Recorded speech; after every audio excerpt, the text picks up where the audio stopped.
वर्णानाम् अर्थसंघानां रसानां छन्दसामपि साक्षात् परब्रह्म तस्मै श्री गुरवे नमः। कृष्णाय वासुदेवाय हरये परमात्मने क्लेशनाशाय गोविन्दाय नमो नमः। वसुदेवसुतं देवं कंसचाणूरमर्दन देवकी परमानन्दं कृष्णं वन्दे जगद्गुरुम्। श्री राम जय राम जय जय राम। श्री राम जय राम जय जय राम। श्री राम जय राम जय जय राम। श्री राम जय राम जय जय राम। श्री राम जय राम जय जय राम। श्री राम जय राम जय जय राम। श्री राम जय राम जय जय राम। श्री राम जय राम जय जय राम। श्री राम जय राम जय जय राम। श्री राम जय राम जय जय राम। श्री राम जय राम जय जय राम। श्री राम जय राम जय जय राम। नारायण नारायण नारायण। तो पिछले वर्गों में हमने इस संदर्भ में चर्चा की थी कि हम किस प्रकार से स्वयं को परिपक्व बनाएं। आत्म के परिपक्व होने से, आत्मा मने हम जो जड़ और चेतन के संयोग से स्वयं को जानते हैं, ऐसे जो हम सबको दिखते हैं, ऐसे जो हम स्वयं को समझते हैं, ऐसे उसको सर्व रूप से परिपक्व करना। आपका क्लास वहाँ चल रहा है क्या? पीछे सर को, पीछे सर को, चलो। तो अब ये इसी चर्चा को आगे बढ़ाते हुए हम आज का विषय लेंगे। स्वयं को परिपक्व बनाना मतलब क्या? तो पिछले वर्ग में जैसे चर्चा की थी कि 3 गुण के समुदाय से ये सारा सृष्टि का क्रम चलता है, सत्व, रजो और तमो के। और उसमें हमको तमो से रजो की ओर, रजो से सत्व की ओर, और फिर सत्व से परब्रह्म परमात्मा की ओर, जो इन तीनों गुणों के परे है, उनकी ओर हमको प्रस्थान करना है, मार्गस्थ होना है, जाने का प्रयत्न करना है। अब ये सब बात करने के लिए थ्योरेटिकल ठीक है, प्रवचन भी बहुत बढ़िया बढ़िया देते हैं, आप लोग भी अच्छा देना सीख जाएंगे, है ना, पाठ्यक्रम में सब। पर इसको जब तक आप जिएंगे नहीं, तब तक कुछ उपयोग नहीं है। घूम जाइए आप इस तरफ, देखिए, गुलाबराव महाराज को देखिए। हाँ, तो जब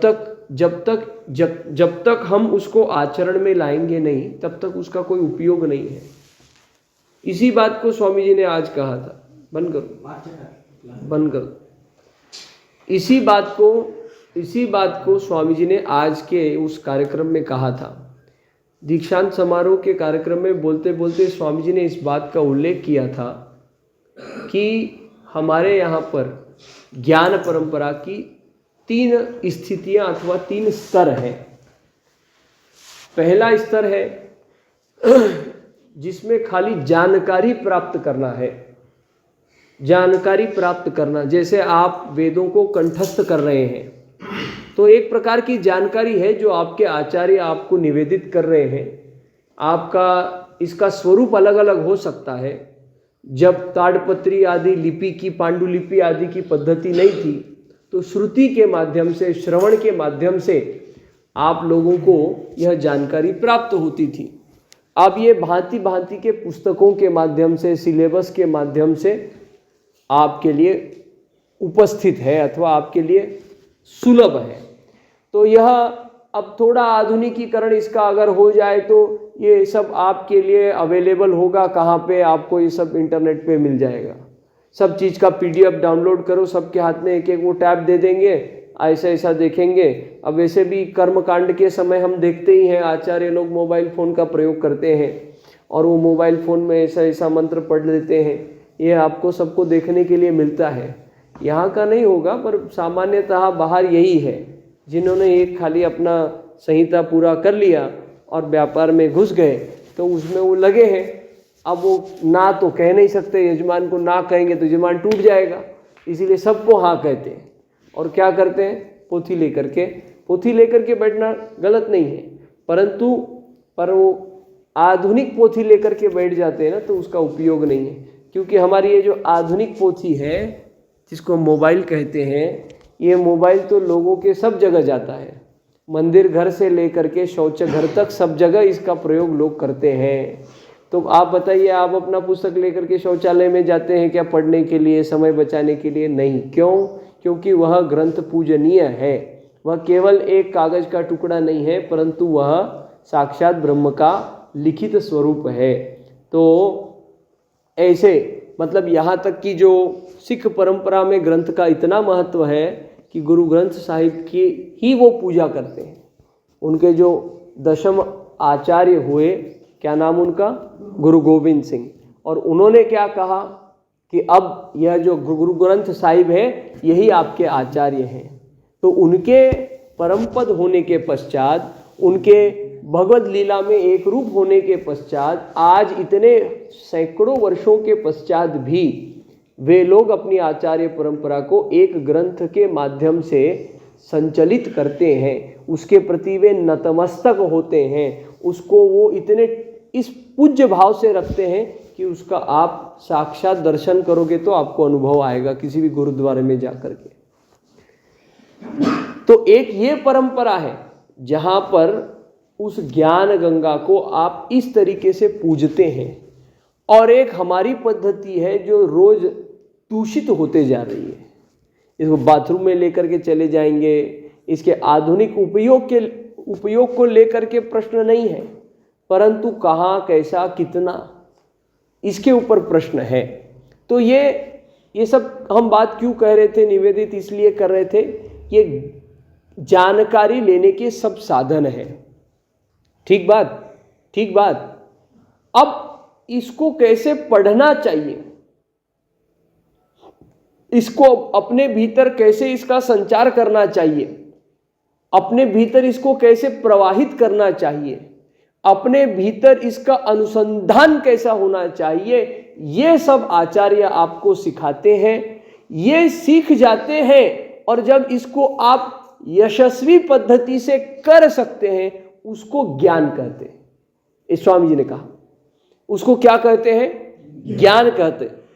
जब उस जानकारी को आप स्वयं के ऊपर एक्सपेरिमेंट कर सकते हैं, उसको रेसिप्रोकेट कर सकते हैं, उसकी पुनरावृत्ति कर सकते हैं, वो क्या हो गया? ज्ञान हो गया, नॉलेज हो गया। वह खाली जानकारी सीमित नहीं रहा। When you can apply it, it becomes knowledge. भोजन कैसे बनाना है, भोजन कैसे बनाना है, भोजन कैसे, घड़ी बंद है, भोजन कैसे बनाना है, इसकी बहुत सारे वीडियो देख लिए, रील देख लिए, पर जब तक आप स्वयं नहीं बनाना सीख लेते, वह क्या है? जानकारी है। उसको स्वयं करने के पश्चात जो अनुभव आता है वह क्या है? ज्ञान है। वह ज्ञान है। और उस ज्ञान को योग्य जगह पर आवश्यक ऐसे समय यथार्थ पद्धति से यथार्थ समय सीमा में योग्य समय में उसको फिर से प्रस्तुत करके उसका यथार्थ परिणाम लाना, इसको बोलते विजडम, माने इंटेलिजेंस।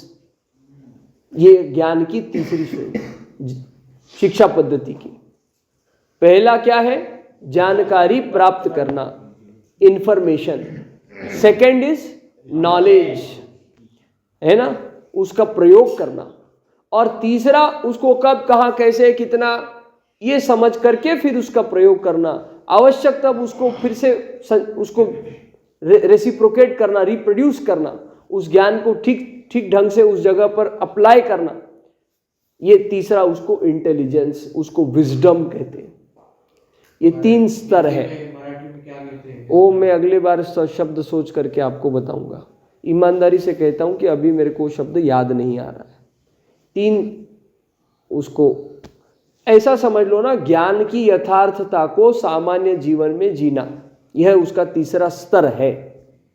ठीक, ज्ञान को यथार्थता से जीना अपने सामान्य जीवन में और असामान्य चीजों को करना परिणाम स्वरूप, यह ज्ञान की तीसरी, माने ये पद्धति, शिक्षा पद्धति का तीसरा स्तर है।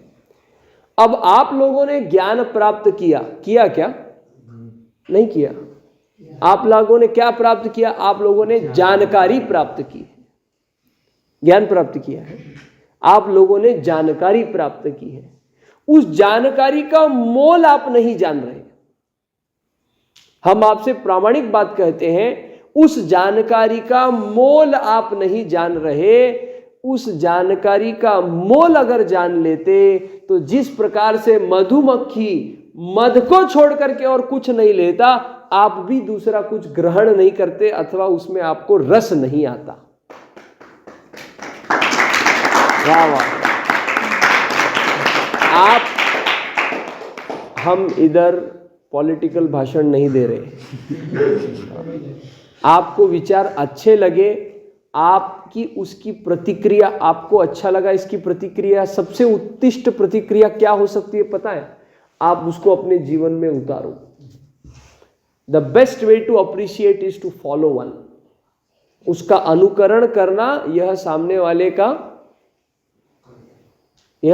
वाले को सबसे बढ़िया, आप उसको कैसा आप उसकी तारीफ कर सकते हैं, प्रशंसा कर सकते हैं, उसको अनुकरण करके। तो आपसे हम ये सत्य बात कहते हैं, क्या कह रहे थे हम? जानकारी। जैसे मधुमक्खी मध का ही पान करती है, पर वो पान करके क्या करती है? उसको छत्ते में जमा करती है, उससे उसको नहीं खुद पाती है। उसको मधुमक्खी क्या करती है? छत्ते में जमा करती है। किसके लिए जमा करती है? आने वाली पीढ़ी के लिए। तो रानी से उसको क्या मतलब है? मधुमक्खी के समूह में उस रानी का क्या महत्व है? आने वाली पीढ़ी के लिए। तो इसलिए, और उसमें मनुष्य क्या करता है? स्वार्थ भाव से उसको ले लेता है। तो कहने का तात्पर्य यह है कि उस जानकारी का यथार्थ भाव अगर आप समझ जाएंगे तो आप दूसरा कुछ पाने की जिज्ञासा नहीं करेंगे। आपको बाकी सारे रस निरस लगेंगे। न आपको आलस मोड़ने में रस आएगा, न कीचेन देखने में रस आएगा, न सेलोटेप उतारने में रस आएगा। आपका ध्यान केवल उसी बात के प्रति आकर्षित होगा क्योंकि आप जान लेंगे कि ये परम रस है। आपको जो ये वैदिक ज्ञान प्राप्त हो रहा है, देखो विडंबना की स्थिति है। दास को अनेक कारणों की वजह से यह ज्ञान प्राप्त नहीं है। दास श्री वैष्णव है, वैश्य है। दास को बाल्यकाल में ऐसी सुविधा अथवा ऐसा जो चांस है वह प्राप्त नहीं हुआ, ऐसा अवसर प्राप्त नहीं हुआ। परंतु दास उस ज्ञान का महत्व इस प्रकार से जानता है कि उसको ग्रहण करने वालों को वो पता नहीं है, परंतु उसका महत्व बताने के लिए आपके सामने प्रस्तुत है। ये विडंबनात्मक स्थिति है कि नहीं? आपके पास सोना है, परंतु आपको सोने की व्याख्या, उसकी महिमा पता नहीं है। जैसे मान लीजिए हनुमान जी के पास असीमित ताकत थी, हनुमान जी के पास असीमित बल था, परंतु उनको उसका विस्मय हो जाए ऐसा उनको क्या मिला था? श्राप मिला था। और फिर जामवंत जी ने समय आने पर उस ज्ञान की उनको परिचिति करा दी थी, उसको याद दिला दिया था, उनको चेताया था। और फिर जामवंत के वचन सुहाए सुनि हनुमंत हृदय अति भाए, ऐसा सुंदरकांड में हम पढ़ते हैं। ऐसा समझ लीजिए ज्ञान तो आपके पास है, पर दास को यह सेवा मिली है कि जामवंत बन करके आप लोगों को जगाया जाए। अब ये कब संभव होगा? केवल हमारे कहने से, अरे आपके पास सुवर्ण है, वेद रूपी सुवर्ण है, तो आप क्या करोगे? हाँ है तो है। इस जानकारी को ज्ञान में परिवर्तित करेंगे तो आपको इसका महत्व समझेगा। इस जानकारी को ज्ञान में परिवर्तित कैसे करेंगे? वेदों को जी करके। वेदों को कैसे जिएंगे? अपने सत्व को बढ़ा करके, वेदों में जो बात कही गई है उसको जी करके, आलस मोड़ करके नहीं। वेदों में जो बात लिखी है उसको जी करके। कैसे जिएंगे? वैदिक दिनचर्या को पालन करके। अब वैदिक दिनचर्या में जल्दी उठना लिखा है, पर उसके पहले जल्दी सोना भी लिखा है। हमारे कुछ वैदिकों को रात को 2-2 बजे तक जागने की आदत है। फिर वो बीमारी का बहाना करके, पेट दुखने का बहाना करके प्रातःकाल उठते नहीं हैं। वे इस बात को भूल रहे हैं कि ऐसा करके, वैसे हम इस बात को बोलने के कोई बहुत बड़े अधिकारी नहीं है, क्योंकि हम स्वयं इसको पूर्णतया इसका पालन नहीं कर सकते, पर प्रयत्न पूरा रहता है, इच्छा तो उससे ज्यादा रहती है। भरत जी कौशल्या माता से यह कहते हैं कि अगर भगवान श्री राम, भ्राता श्री राम के वन गमन में मेरा इत्तू सा तिनका भर भी अगर मेरी भूमिका होगी तो मेरे को ये श्राप लग जाए, वो श्राप लग जाए, ये पाप लग जाए, वो पाप लग जाए। इस यादि को वर्णन करते समय वे कहते हैं कि सुबह प्रातः काल नहीं उठने का पाप मुझको लग जाए। आप विचार करिए, ब्रह्म हत्या के तुल्य उस यादि में, उस लिस्ट में इस बात का वे समावेश करते हैं। किस बात का? प्रातः काल नहीं उठने का। आप विचार करिए कितना बड़ा ये पाप है। आचार्य परंपरा में यहां तक का वर्णन किया गया है, प्रातः काल उठ जाओ। हमने इस बात की चर्चा भी की थी। 2 से 5 पूज्य मलुक पीठ वाले राजेंद्र दास जी महाराज इस बात का वर्णन करते हैं। वे कहते हैं उनको उनके आचार्यों से इस बात को प्राप्ति हुई है कि प्रातः काल 2 बजे से 5 बजे 6 बजे सूर्योदय के पहले तक का समय वो समय है जब बाजार में जैसे ताजी ताजी सब्जियां आती हैं। फिर उसके बाद में जाते हैं तो सड़ा गला, पुराना, बासी, पड़ा हुआ, सड़ा हुआ माल मिलता है। ये समय प्रातः काल की समय ऐसी बेला है भजन के लिए, ये ताजा ताजा समय है। एक बार सूर्योदय हो गया, तत्पश्चात दुनियादारी में हम ऐसे रखड़े जाते हैं कि भजन की वो महिमा हमारे मन में नहीं रहती है। और इसी बात को गीता जी में वर्णन करते हैं, साधक के लिए यह दिन रात्रि के समान है जब वो सुप्त रहता है इस व्यवहारिकता से, और रात्रि का समय उसके लिए वो समय है कि जब वो कार्यनिष्ठ हो जाता है, भगवत प्राप्ति के लिए प्रयत्नशील हो जाता है, क्योंकि दुनियादारी की खटखट नहीं है, कोलाहल नहीं है। तो छोटी छोटी बातें हैं जिसको अंगीकार करके अपने जीवन में उतार करके हम उस ब्रह्म रस का अनुभव कर सकते हैं। राम सेतु का जब निर्माण किया गया था तो पहला पत्थर किसी को एक डालना पड़ा था ना। आप बिल्डिंग बनाते तो डायरेक्ट 10वां माला बनाते क्या? उसकी नींव बनाते हैं, उसके लिए पहले खोदते हैं। ये जो समय है ना, ये खोदने का समय है, ये बीजारोपण का समय नहीं है। थोड़ा कुछ मंत्र तंत्र सीख लेते हैं तो बहुत अपना नाम हो जाएगा, इसका जानकारी, उसका जानकारी, इसका जैक, उसका जैक, इसका परिचय, उसका ये, मैं इसका फलाने का ये हूं, मैं ढिकड़े का ये हूं। ये सब खोखली बातें हैं। अपना सत्व इतना उसको वृद्ध करना चाहिए हमने अपने आचरण से, अपने तप से, तपश्चर्या से, कि दुनिया का सारा वैभव हमारे पास खींचाए जाए। उस मार्ग का दास भी पथिक है, उस मार्ग के आप भी पथिक बनो। किस लिए? उस वैभव को अपने पास प्राप्त करने के लिए नहीं, परंतु हम जो कार्य करना चाहते हैं उसमें कम परिश्रम करना पड़े। एक ये होता है, व्यक्ति प्रयत्न करता है, 10 बार बुलाता है हमारे पास कोई आए, कोई आए, कोई आए, और एक ऐसी साधना करता है, ऐसा बल प्राप्त करता है कि 10 लोग उसके पास लाइन लगा करके खड़े हुए। तो साधना में बल ज्यादा लगाएंगे तो जो कार्य करना है वो सहज हो जाएगा। व्यवहारिक भाषा में कहने का होए तो यजमान की चापलूसी से ज्यादा शास्त्रों की चापलूसी से कल्याण ज्यादा होगा। यजमान की चापलूसी से 4 पैसा 4 कौड़ी ज्यादा मिल जाएगी, पर परिश्रम बहुत करना पड़ेगा और परिणाम कुछ नहीं है, खोखला है। परंतु शास्त्रों की चापलूसी अगर हम करेंगे, शास्त्रों का अध्ययन आप करेंगे, उसमें आपकी निष्ठा रखेंगे, तद अनुसार आचरण रखेंगे, उस जानकारी को जी करके ज्ञान स्वरूप करेंगे, तो परिणाम प्रभावशाली ज्यादा होगा। तो निर्णय आपका है, आपको किस मार्ग का चयन करना है। शास्त्रों को पूजना है कि यजमानों को। वेदश्री में एक ये समझ है नहीं क्या,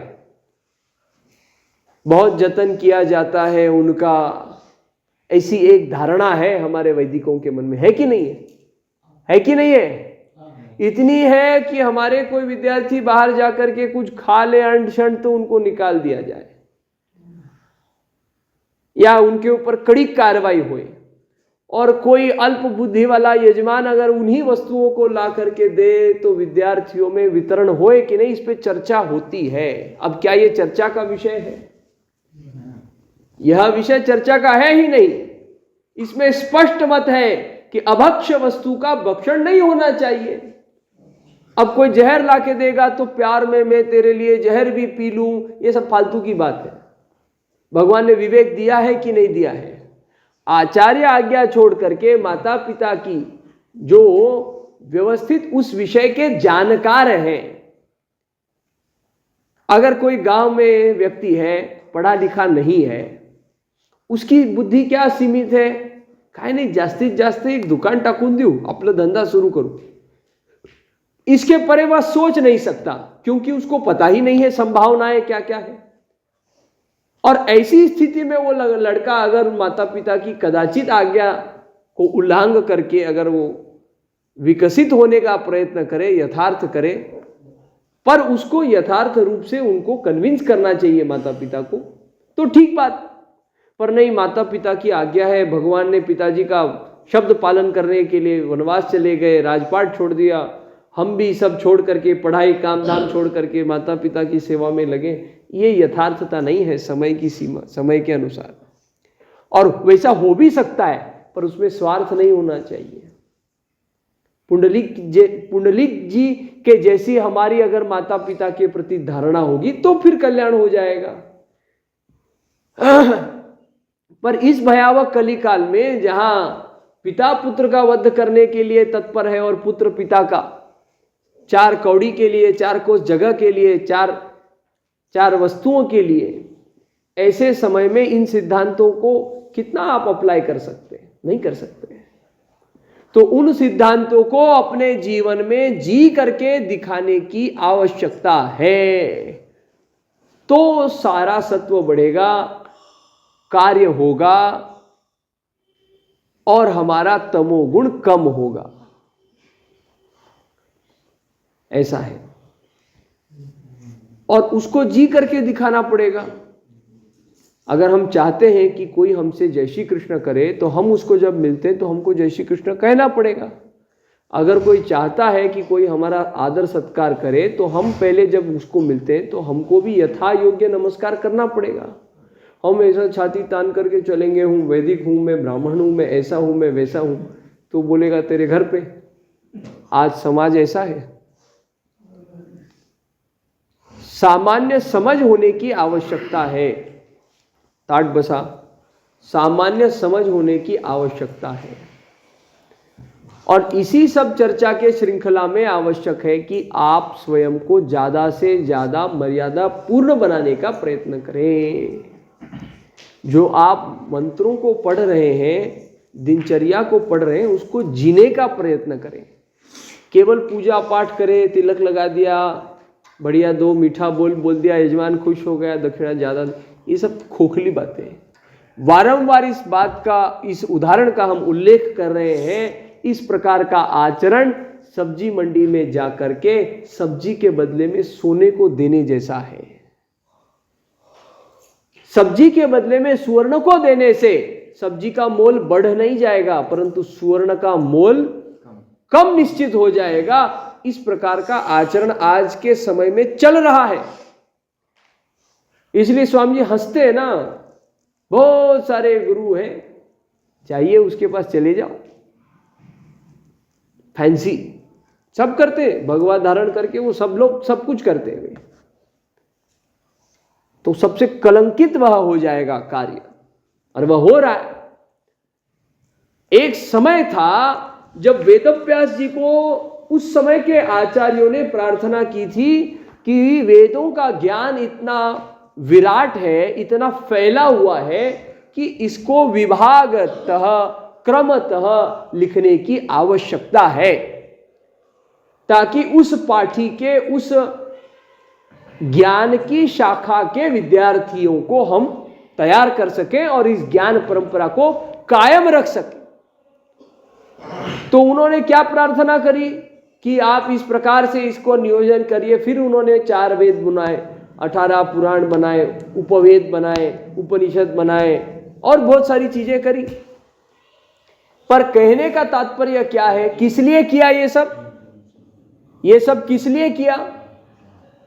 ताकि ये ज्ञान परंपरा चली रहे।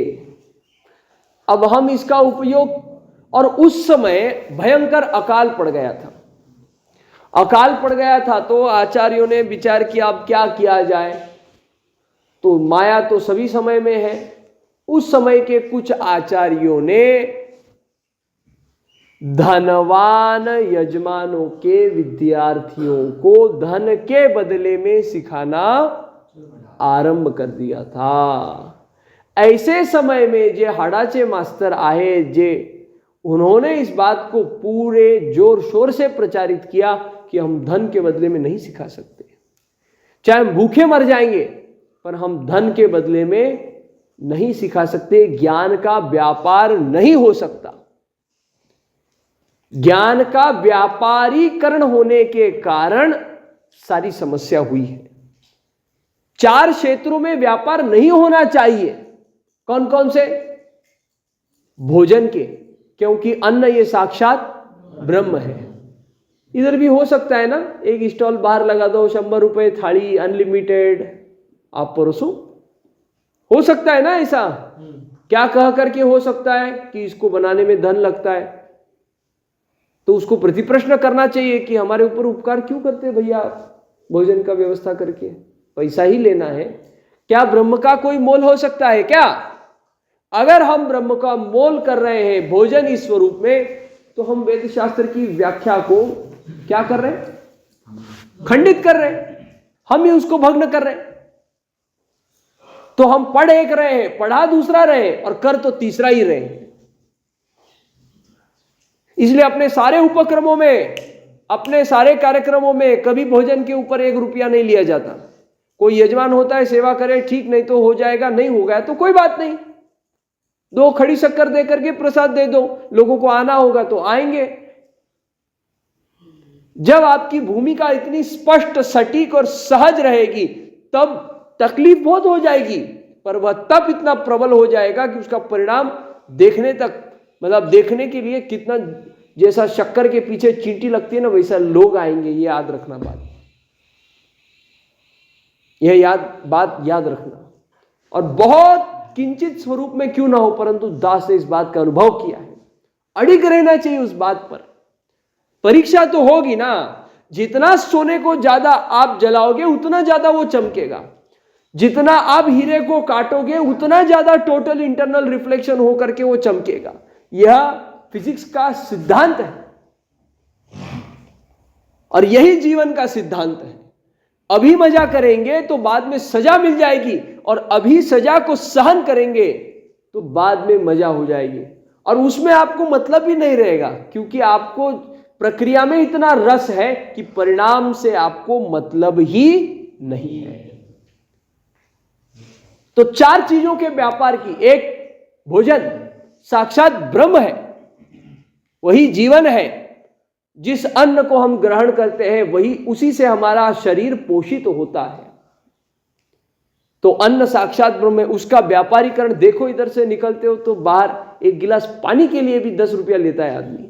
छोटा बोतल, छोटा बोतल, ये देखो कितना रुपया लिखा है इसके ऊपर,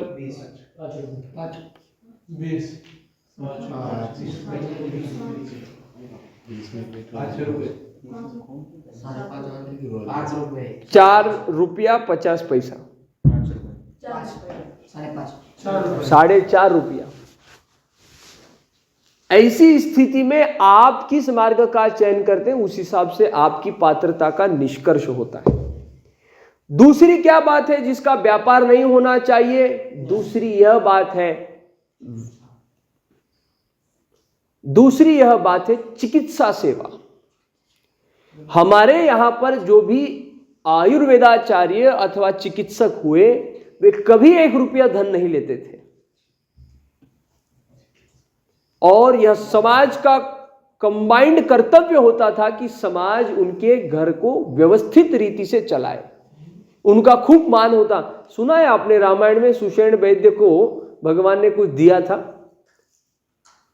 सुषेण वैद्य पता है ना, जिन्होंने संजीवनी बूटी के बारे में बतलाया था लक्ष्मण जी का प्राण बचाने के लिए। तो कहीं पर उल्लेख आता है क्या कि उनको कुछ दिया गया था?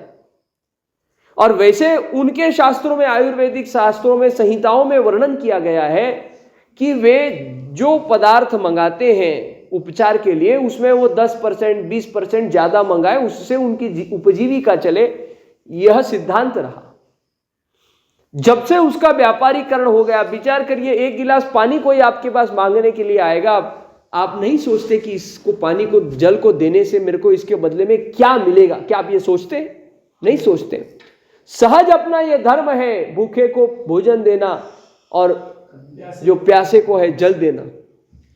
ऐसी स्थिति में रोड ट्रैफिक का एक्सीडेंट होने के पश्चात कोई आपको खून की बोतल मांगने के लिए आया और आप बोले नहीं, पहले पर्ची कटाओ, पैसा दो, फिर आपको भर्ती करेंगे। कितना बड़ा गैप है ना विचारों का, मानवता का कितना बड़ा गॅप है। आम्ही तर सेवा करण्यासाठी हॉस्पिटल उघडून बसलो, नका बसू, नका करू सेवा। यह बात तो बड़े से बड़ा चिकित्सक, शल्य चिकित्सक, सब प्रकार के वैद्य, किसी भी पैथी का हो, जो पहुंचा हुआ है, जो समझदार है, वो इस बात को मान्य करता है कि हम तो केवल प्रयत्न करते हैं। उसके ऊपर मोहर कौन लगाते हैं? भगवान लगाते हैं। Doctor earns, God heals, doctor cures, God heals. यह वाक्य प्रचलित है। कहने का तात्पर्य है कि इस क्षेत्र का व्यापारीकरण होने के कारण क्या हो गया? खूब नुकसान हो गया समाज का। तीसरा क्षेत्र है विद्या का। विद्या कौन सी? विद्या कौन सी? उपजीविका को चलाने की विद्या, जानकारी। कर्मकांड उपजीविका का साधन नहीं है भैया। कर्मकांड, ये दिमाग में से भूत निकाल दीजिए आप। बिल्कुल कर्मकांड उपजीविका का साधन नहीं है। आप अपने पुस्तक में पढ़िए, क्या प्रयोजन है कर्मकांड का। आप उस रस का पान नहीं कर पा रहे, इसलिए आपको दूसरे रस में क्या है, रस आ रहा है। विद्या जो उपजीविका है, जीवनचर्या चलाने के लिए आवश्यक, पेट पालने के लिए आवश्यक जो जानकारी प्राप्त होती है, उस सब का भी व्यापारीकरण हो गया है। जैसे मान लीजिए पहले, अब आप गुरुकुल सीख रहे हैं, गुरुकुल में वैसे तो आप ब्रह्म ज्ञान सीख रहे हैं, पर आप वैदिक पंडित बन रहे हैं, तो ये सब जो जानकारी आपको प्राप्त हो रही है, क्या इसके बदले में आपके लिए कुछ फीस लिया जा रहा है? नहीं लिया जा रहा है, क्योंकि यही आचार्य परंपरा रही है। वैदिकता का जैसा ज्ञान है, हमारे यहां तो सब चीज के गुरुकुल होते थे। हिमाचल में कौन सा गुरुकुल था वो? कांगड़ा गुरुकुल था। जैसे तक्षशिला, नालंदा इत्यादि हमको महाविद्यालय और क्या विद्यापीठ हमको पता है। तो किसी भी प्रकार का हमारे यहाँ पर कंस्ट्रक्शन से रिलेटेड सिविल इंजीनियरिंग के विद्यापीठ थे, वैदिक अपने वैद्यकीय विद्यापीठ थे, भांति भांति के विद्यापीठ। किसी भी जगह पर उस चीज का व्यापारीकरण नहीं था। गुरु दक्षिणा थी पर उसका मोल नहीं था। इतना पैसा दो, इतना फीस भरो, ऐसा करो, ये करो, ये नहीं था। यह होने की वजह से क्या हो गया, जो यथार्थ ज्ञान प्राप्त होना चाहिए वो ज्ञान तो प्राप्त नहीं हुआ, और उसका बाजार होने से केवल ठप्पा लगता है कि ये डिग्री प्राप्त किया हुआ है, और उसमें जानकारी भी क्या है, कुछ नहीं है। इसलिए आपके पास ऐसे ऐसे डॉक्टरों का निर्माण हो रहा है जो डॉक्टर सीख तो लेते हैं, डिग्री तो प्राप्त कर लेते हैं, परंतु डिग्री प्राप्त करने के पश्चात वो कितना उपचार कर पाएंगे पता नहीं है। वो उपचार कर भी पाते हैं कि नहीं भी कर पाते हैं, इसके कारण क्या हो जाता है, इसके कारण क्या हो जाता है, क्या हो जाता है, हाँ, उसका गेम हो जाता है। जो दुर्घटनाएं घटनाएं हम सुनते हैं अखबारों में, वो क्यों हो जाती है, डिग्री तो मिल गई परंतु यथार्थ ज्ञान नहीं है, यथा योग्य उसका आचरण नहीं है। हाँ, लोगों को उपदेश करता है, अरे दारू मत पियो, लीवर फेल हो जाएगा, और खुद जाकर के कॉन्फ्रेंस में दारू पीता है। हाँ, लोगों को बोलता है मीठा नहीं खाना, मीठा नहीं खाना, और खुद पॉपिंस खाते रहता है। हाँ, जेम्स का एक प्रकार होता है, चॉकलेट का एक प्रकार होता है। तात्पर्य कहने का यह है कि जो सीख रहे हैं उसका अनुकरण नहीं कर रहे हैं, और वो क्यों नहीं हो रहा है, क्योंकि विद्या वेतन का माध्यम हो गया है। गुरुजी भी कितना पढ़ाते उस स्कूल में पता नहीं, वेतन मिलता है ना, कम थोड़ी न हो रहा है। कम होगा तो फिर अपने आप अकल आएगी, फाइन लगेगा तो समझ आएगी। और जिन जिन विद्यालयों में इस प्रकार की शिक्षा पद्धति है, वहां का शिक्षा का स्तर बहुत ऊंचा है। और चौथा जिसका व्यापारीकरण हुआ है वो है अध्यात्म। जितने चाहिए उतने बाबा हैं, जिस प्रकार का चाहिए उस प्रकार के हैं, पूरा मेन्यू कार्ड है भैया। हाँ, सब नहीं, जो चाहिए वो प्रकार है अवेलेबल। मतलब आपको उसमें सबसे सत्व गुणी एकदम पहुंचे हुए चाहिए तो वे भी मिल जाएंगे, आपको फैशन वाले चाहिए वैसे मिल जाएंगे, 7 दिन की कथा के 7 अलग अलग ड्रेस पहनने वाले आध्यात्मिक वचन कहने वाले चाहिए वे मिल जाएंगे, नाच गाना बजाना करने वाले चाहिए उस रस की रास लीला के रस की, जो अब ये शब्द बदनाम हो गए, वैसे रास का बहुत ज्यादा गूढ़ अर्थ है। पर जैसे भांति के चाहिए आध्यात्मिक क्षेत्र में आत्मरंजन तो रह गया, एक तरफ मनोरंजन करने वाले चाहिए जैसे लोग उपस्थित हो गए, क्योंकि वो उनका रस किस रस में लगा हुआ है, लक्ष्मी जी के रस में लगा हुआ है। और इन 4 विभागों का, 4 क्षेत्रों का, 4 पद्धतियों का जो व्यापारीकरण हो गया है, उस व्यापारीकरण के कारण हमारे समाज की उद्विग्नमयी, उद्ध्वस्तमयी स्थिति है। उसी का परिणाम स्वरूप है कि हम यहां खेलने कूद के निकलने के लिए नहीं आए, हम यहां आए हैं वैदिक ज्ञान को ग्रहण करने के लिए, वैदिक ज्ञान को जीने के लिए। और इस ज्ञान को जीते जीते माना कसरत आवश्यक है, शरीर को थोड़ा उत्स्फूर्त बनाने के लिए सब क्रीड़ा वगैरह आवश्यक है, पर एक दिन क्रीड़ा नहीं करेंगे तो हमारा शरीर ढीला पड़ जाएगा। ऐसा एक दिन छुट्टी मिलती है कि नहीं, उत्सव के समय में वेदाभ्यास नहीं होता है ना उस समय, तब तो हम नहीं कहते चाहे कुछ हो जाए वेदाभ्यास करेंगे, हमारा नित्य क्रम है, ये नहीं कहते हम।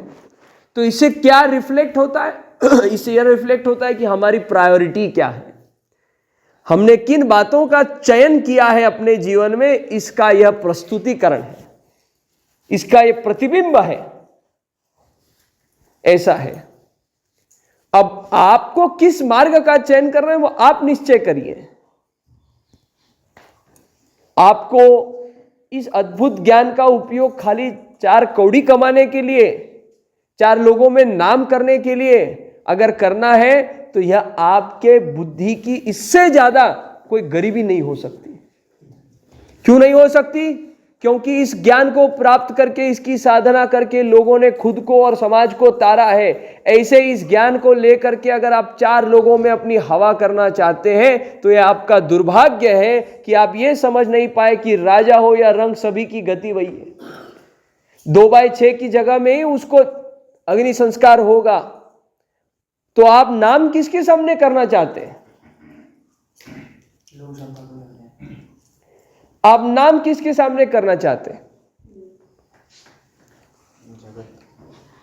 जगत ही मिथ्या है। जगन मिथ्या इति उच्यते, शास्त्रादिति उच्यते। जग मिथ्या है और इसका हम आपको वैज्ञानिक, इसका हम आपको प्रमाण देते हैं। क्या प्रमाण है? यूनिवर्सिटी ऑफ बर्कली नाम की एक यूनिवर्सिटी है। वहां पर एक वैज्ञानिक ने एक बक्सा बनाया और आपको जाना है, आप चले जाइए, अब फिर हमारे वर्ग में वापस कभी नहीं बैठना। यूनिवर्सिटी ऑफ बर्कली में एक वैज्ञानिक ने एक डब्बे का आविष्कार किया। उस डब्बे के आविष्कार के पीछे प्रयोजन था कि एक जो अणु होता है, एटम, आइटम नहीं, एटम, जिसको महर्षि कणाद ने पीलो करके संबोधित किया, उस अणु की जो तत्परता है, माने उसका प्रकट होना, अप्रकट होना, प्रकट होना, अप्रकट होना, विजिबल, इनविजिबल, विजिबल, इन, उसकी गति के कारण है। उस गति को जानने के लिए उसने उस डब्बे का आविष्कार किया और उसने खोज लगाया कि एक एटम, माने एक अणु, एक क्षण में 10 to the power 24 टाइम्स, 22 या 24 टाइम्स इतनी बार वह प्रस्तुत अप्रस्तुत, प्रस्तुत अप्रस्तुत, प्रस्तुत अप्रस्तुत होता है। अब जो लाइट है, प्रकाश, उसकी फिजिक्स में गति बताई गई है 3 × 10⁸, मतलब 3 उसको गुणा करो 1 और उसके आगे 8 शून्य लगाओ। 1 के आगे 8 शून्य मतलब कितना हो गया? क्या 1800? 1 के आगे 8 शून्य लगाए, 5 शून्य लगाते हैं तो लाख होता है, 7 लगाते हैं तो करोड़ होता है, और 8 लगाए तो 10 करोड़ होता है। तो लाइट की speed 30 crore metre per second, 30 crore metre square, metre, हाँ, मीटर पर सेकंड, ये स्पीड ऑफ लाइट है। इससे 3 गुना नहीं, रेज टू 3 टाइम्स किसकी स्पीड है? एक अणु की। अब बताइए आप हम किससे बने हुए हैं? अणु, एटम, सूक्ष्मतम स्वरूप। पादार्थिक जगत का 18वीं 19वीं शताब्दी तक, 18वीं 17वीं 18वीं 19वीं शताब्दी तक जानकारी में आने वाला सबसे सूक्ष्म स्वरूप उसको एटम कहते हैं। ठीक, एटम, अणु।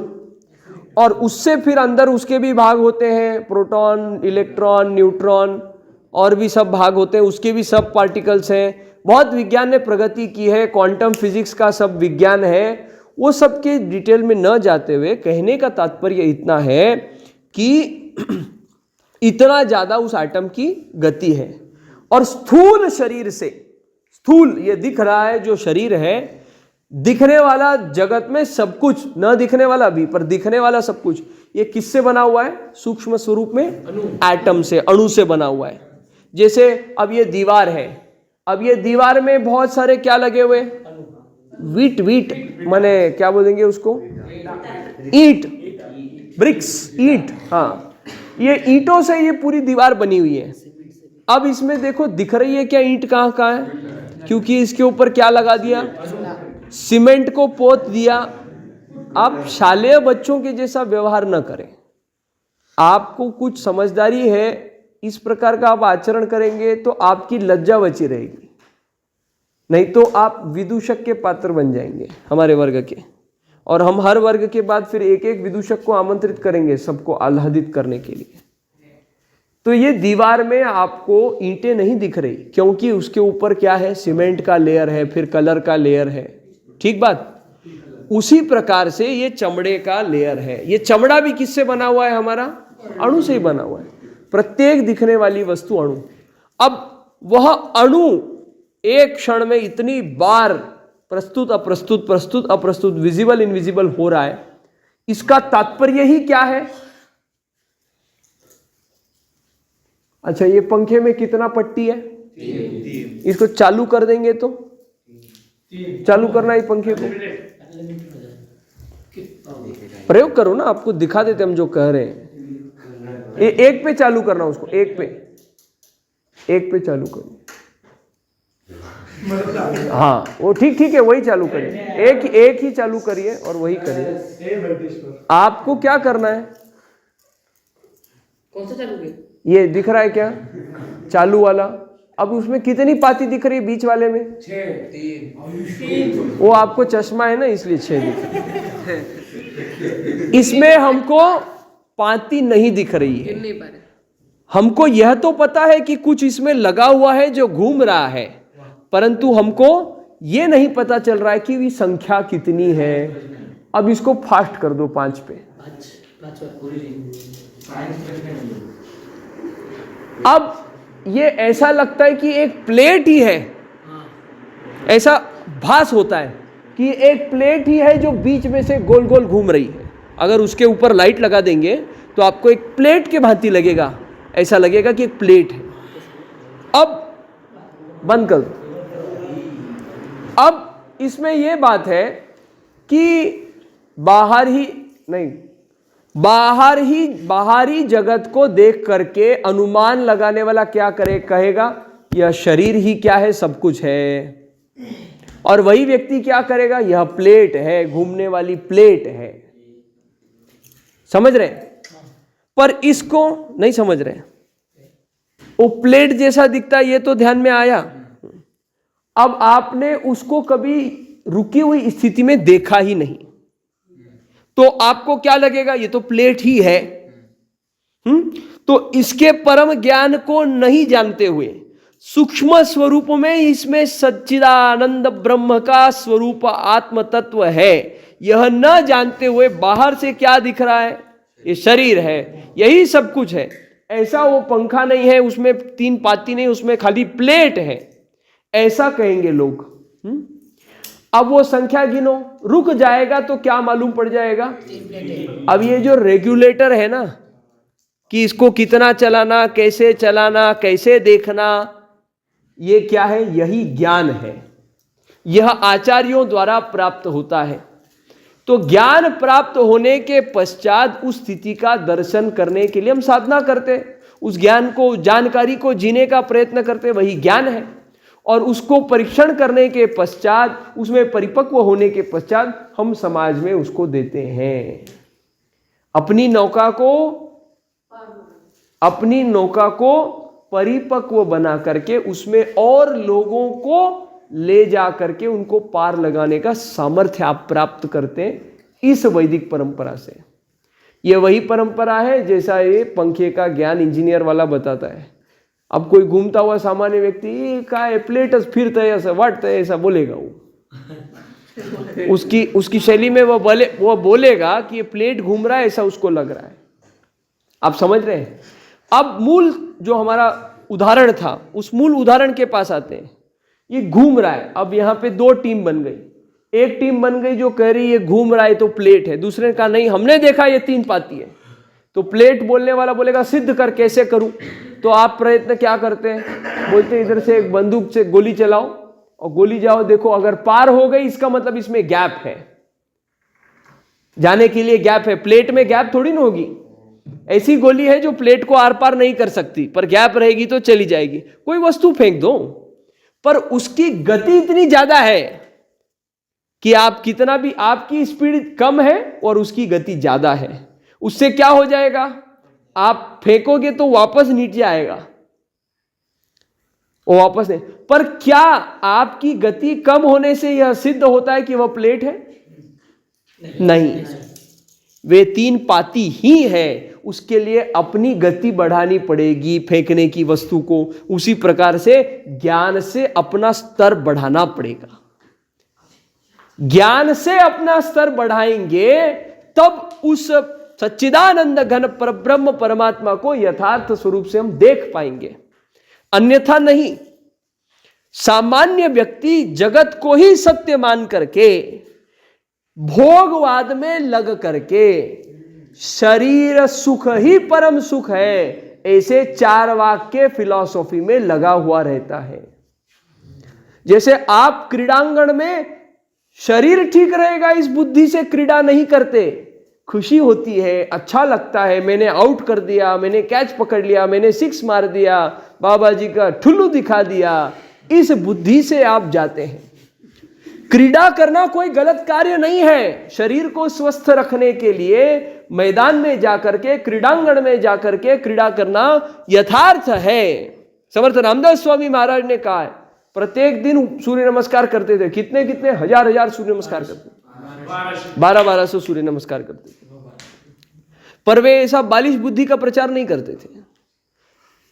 और वे कोई मेरे को देखेगा, मेरे ऊपर फिदा हो जाएगा, मेरे बॉडी को देखेगा, मेरी प्रशंसा करेगा, यह बुद्धि से वह सूर्य नमस्कार नहीं करते थे और उससे उसका प्रसारण नहीं किया। आप लोगों को मुंह खोलने की आवश्यकता ही नहीं है।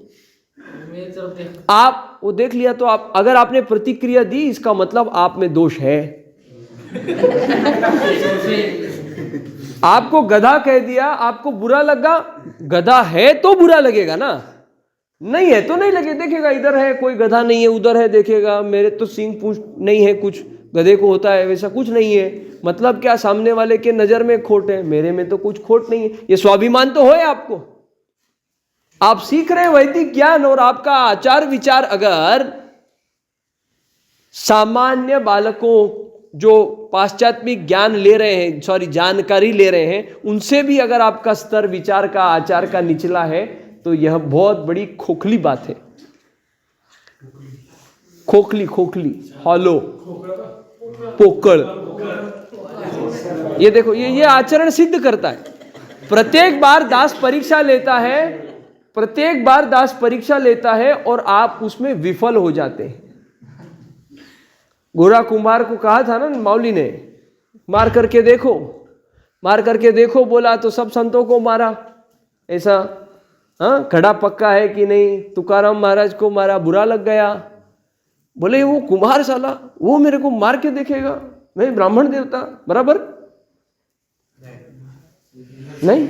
हाँ, अच्छा नामदेव महाराज थे क्या? ठीक, नामदेव महाराज तो क्षमा चाहते हैं। तो नामदेव महाराज, और फिर वो जाके पंढरपुर के भगवान से कंप्लेंट करते, बोले उसने मेरे को मारा। तो किसके पास जाने के लिए कहते हैं उनको?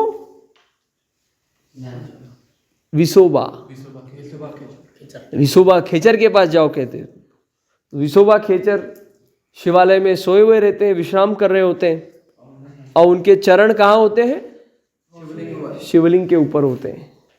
और साक्षात महादेव का स्वरूप होते हैं, परीक्षा लेने के लिए आए होते हैं। अरे अब उनको तो पता नहीं विसोबा जी खेचर कैसे दिखते हैं, कौन है, क्या है। बोले क्या मूर्ख आदमी है ये, शिवलिंग के ऊपर चरण रखकर सोया है, समझ नहीं आती इसको। उठाया चरण, अरे कळते का नाही तुला, शिवलिंगावरती पाय देऊन देवाच्या मूर्तीवरती ठेवतोय। कुठे मूर्ती आहे म्हणे, कुठे मूर्ती आहे, हे काय मूर्ती आहे, कुठे नाही आहे, काय नामदेवांना काय कळायला मार्ग नाही। नामदेव पाय उचलतात, दुसरीकडे ठेवतात, पाहतात तिथे शिवलिंग, पुन्हा उचलतात, 360 डिग्रीमध्ये फिरून झाल्यानंतर, जसं तुम्ही फिरत असता, फिरून झाल्यानंतर त्यांना लक्षात येतं आपलं काहीतरी गणतय कार्यक्रम। आणि मग त्यांना हे लक्षात येतं की प्रत्येक जीव में शिव है, प्रत्येक नर में नारायण है, प्रत्येक आत्मा ही परमात्मा है, प्रत्येक जीव ही शिव है, हे लक्षात येतं। आणि त्यानंतर मग तो घडा काय होतो, पक्का होतो, परिपक्व होतो. त्यामुळे तुम्हाला चांगल्या भासणाऱ्या गोष्टी या चांगल्या नाही आहेत. चांगल्या भासत असतील तर तो घडा काय आहे, कच्चा आहे. आणि तुम्ही स्वतः, अरे घडा कच्चाच पोकळच असतो, त्याच्यामध्ये भरायचं असतं. हां, पण त्याची कॅपॅसिटी पाहिजे ना. कच्चा असेल तर काय होणार, भरलं आणि फाटलं खाल्लं, सीताराम फुटलं. परत तीच गोष्ट दुसऱ्याच्या घड्याला पाहण्याआधी स्वतःच्या घड्याचं परीक्षण करणे. तर आपला मूल उदाहरण हा होता की तो पंखा फिरतोय तर जगन मिथ्या आहे हे जगाला आपल्या ज्ञानाने दाखवण्याची, त्यांना अनुभूती करून देण्याची आवश्यकता आहे. आणि ते तेव्हाच शक्य होणार जेव्हा बुडून तुम्ही त्या ज्ञानाच्या गंगेमध्ये रोज डुबकी लावणार. आता सांगण्याचा सार हा आहे का तो पंखा फिरतोय, म्हणून तो प्लेट वाटतोय. मग मुळात ते पट्ट्या आहेत का प्लेट आहे? पट्ट्या आहे. आपण पादार्थिक जगाच्या भाषेमध्ये, व्यवहारिक भाषेमध्ये अपन क्या है, अणु है. अपन क्या है, अणु है. अब वह अणु एक क्षण में इतने बार प्रस्तुत अप्रस्तुत, विजिबल इनविजिबल हो रहा है. तो अनेक अणुओं को एक साथ कर देंगे तो क्या बन जाएगा, ये देह बन जाएगा. इसका मतलब ही क्या है, हमारा देह भी एक क्षण में इतने बार प्रस्तुत अप्रस्तुत, विजिबल इनविजिबल हो रहा है. अब कोई कहे ये देखो ये हाथ मैंने पकड़ लिया, जैसे वो कहे वो प्लेट है, दिख रहा है वो प्लेट है कह दिया, तो प्लेट नहीं है, वो क्या है, वो पाती है. उसी प्रकार से हम इतने बार प्रस्तुत अप्रस्तुत हो रहे हैं, उसको कहते हैं डायनामिक स्टेबिलिटी, कि यह भास होता है कि यह देह ही है और कुछ नहीं. आपको ध्यान में आया? तो ऐसे विज्ञान के सामान्य शिष्टाचार ऐसा होता है कि जब आपको उबासी आती है तो आपने क्या करना चाहिए, उसके ऊपर अपना, मुंह के ऊपर अपना हाथ रखना चाहिए. और वैदिक शिष्टाचार है कि इस तमोगुणी कार्य का तुरंत रजो और सत्वगुणी से समाधान करना चाहिए. आपके पास अगर यह सामान्य शिष्टाचार भी नहीं है तो आप हमारे वर्ग में बैठ करके क्या करेंगे, हमारा ज्ञान भी भ्रष्ट कर देंगे. तो तात्पर्य कहने का यह है कि यथार्थ ज्ञान में आपको रस आना चाहिए. आप खेलने जाते हैं, गलत नहीं है, फिर हम आपसे निवेदन कर रहे हैं, पर आप जिस भाव से खेलना चाहते हैं ना, वो यथार्थ नहीं है. आप मूड होकर के खेल रहे हैं, आप मूड होकर के खेल रहे हैं. आई बात ध्यान में आपको?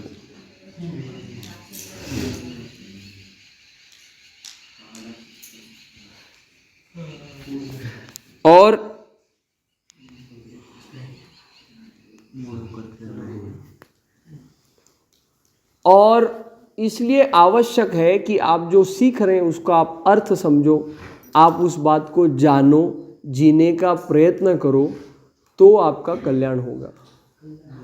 हाँ, कल्याण हो गया है. कौन बोला कल्याण हो गया है? उसका हम कल्याण अभी इस क्षण करते हैं. जैसे मंगल करते हैं ना अपन, वैसे हम कल्याण कर देंगे. हाँ, तो फिर वही बात, आप परिपक्व है कि नहीं, आपका मटका पक्का है कि कच्चा है, इसका सबसे पहला प्रतीक ये है कि आप केवल और केवल स्वयं के संदर्भ में विचार करें. सही मायने में आप स्वार्थी बने.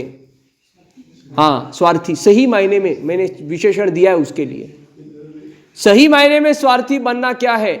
स्वयं का स्तर, दर्जा, स्थिति, लायकी, इसको हम अपने आचार विचारों से उच्च करें, नहीं तो केवल और केवल आप विदूषक के पात्र बन जाएंगे। और इस ब्रह्म ज्ञान, ये प्रत्येक आपका आचरण आपकी मूर्खता का प्रतिबिंब है। और ये प्रत्येक बात ये व्यवस्थित रीति से जहाँ प्रस्तुत करनी जानी है वहाँ प्रस्तुत होगी। उसका परिणाम आपका कर्म करने के लिए फ्री है, उसका परिणाम क्या होगा तद अनुसार भोगने के लिए आपकी तैयारी होनी चाहिए। और आप में अगर वो परिपक्वता नहीं है तो यह विडंबना की बात है। जैसे हम लोग हमारे क्षेत्र में लाइसेंस्ड मर्डरर बोल देते हैं कभी कभी डॉक्टर को, क्योंकि उसको पता ही नहीं है पेट है कि गर्भाशय है, ये है कि वो है।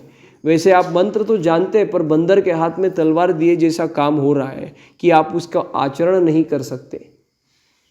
आपके पास सामान्य शिष्टाचार भी नहीं है, ये दुर्भाग्य की बात हो जाती है ऐसी स्थिति में। और ऐसी स्थिति में आप समाज का किस प्रकार से वैचारिक मार्गदर्शन करेंगे, ये बहुत बड़ा प्रश्न है। और ये किसी स्थिति से, किसी पद्धति से ठीक हो जाए, इसके लिए ही दास आपके पास आता है। और इसको हम 2 सप्ताह के बाद एक उपक्रम के माध्यम से करेंगे।